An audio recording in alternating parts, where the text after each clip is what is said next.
Hey guys, decided to come really quick before I go and take this makeup off because I am tired. I've been up since I think like 4:45 this morning. So this makeup has been on since 6 a.m. No, I'm lying. Since like 5:30, 5:45. So pretty good. The only thing is I did have to kind of just powder just a little bit because I was coming up a little shiny. But again, this makeup has been on all day. But coming in life with a day in the life of a social work. How are you guys doing? It's been crazy on my side of town, so I'm just curious to see how everybody else is doing, right? As you know, we are still in the middle of this panorama, and it seems like this panorama is not going anywhere. As a matter of fact, from what I'm hearing and from what I'm seeing, we're not going in the right directions.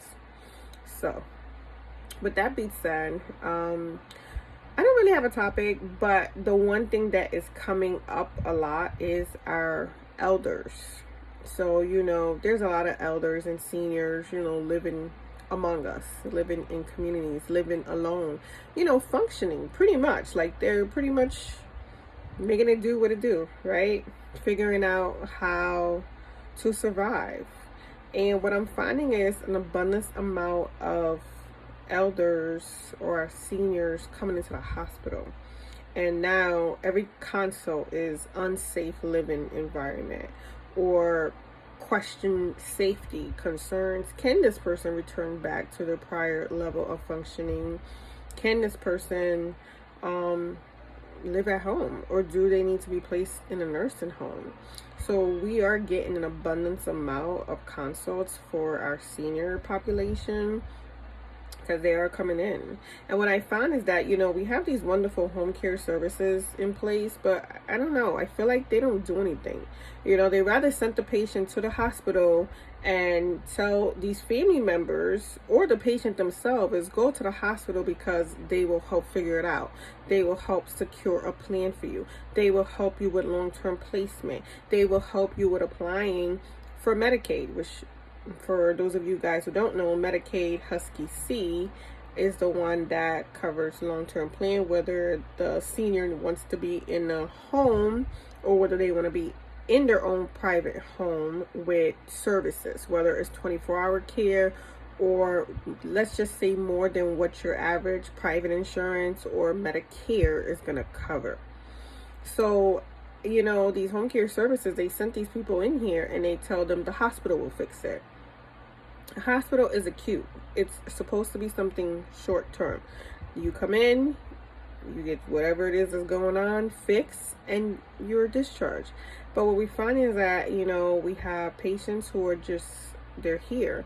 Well, their families don't want to take them back because they got safety concerns, or they don't have enough funds to hire private pay, or, there's just so many barriers to discharging seniors lately. And so I don't know what's going on in your state, but in our state, it's just there's a question mark for unsafe living environment. And sometimes the person is not, like a hoarder or any type of like elder abuse. It's just the fact that you have multiple falls, which is a very big factor. So it's like, can this person take care of themselves? And then you have, of course, self-neglect, their hygiene, not the best. They need assistance with activities of daily living. So with that being said, I find myself constantly referring these people to patient accounts, which assist with the Medicaid applications if they don't have Medicaid.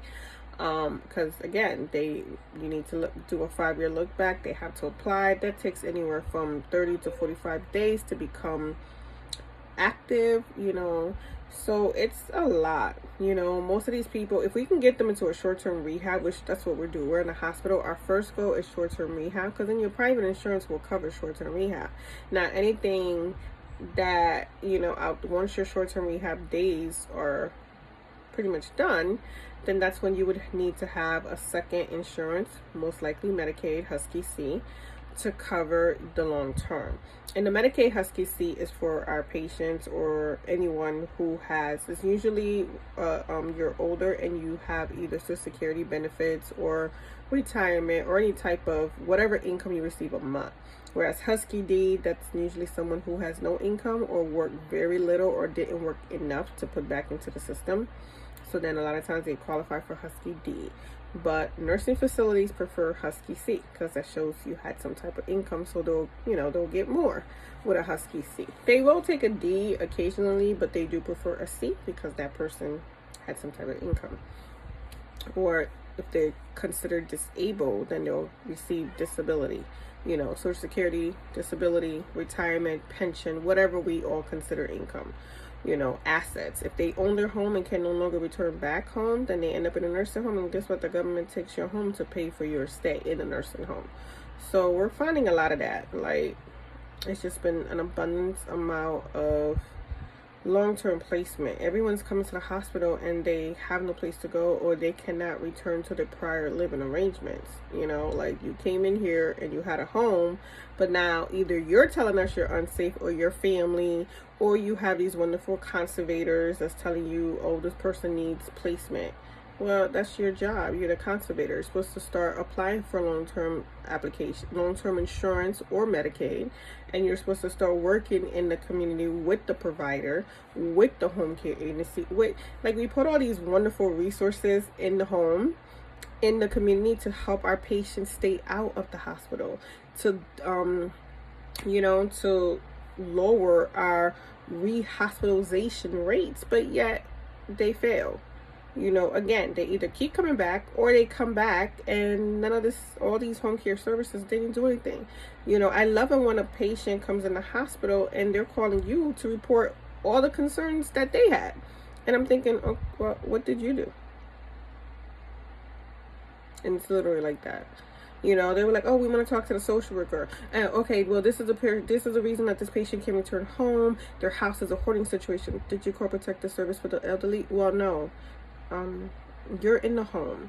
I had a patient say to me, how do you know my home is unsafe? You never been to my home. And I looked at her, I said, you know what, you're right. But based on the concerns that were voiced, that's what I'm going by. Because I have never been in your home. I don't know your home is safe. I don't even know what they're reporting. But again, these people are supposed to be the eyes and ears in the community, right? So if you know that a house is unsafe, you see it, whether it's a hoarding situation or it's filthy, it's dirty, that is your duty to call the proper department, and most likely it's protective services for the elderly, but yet they don't do that. They sent them to the hospital with all the concerns and everything that they're seeing in the home, and we are the ones who end up calling, filing the report, helping them apply for Medicaid, placing them long-term. We do all that.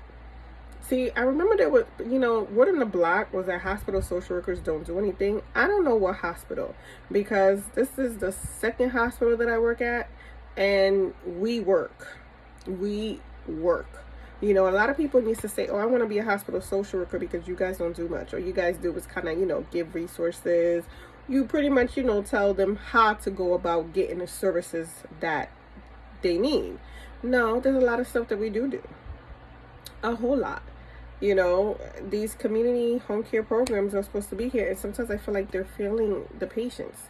They're failing these families. I have a challenging case now with someone who's older, has, the daughters are a conservator. One daughter is just fed up, and then has an attorney who is appointed conservator of a state. So whatever financials they need, they have to go through that conservator of a state.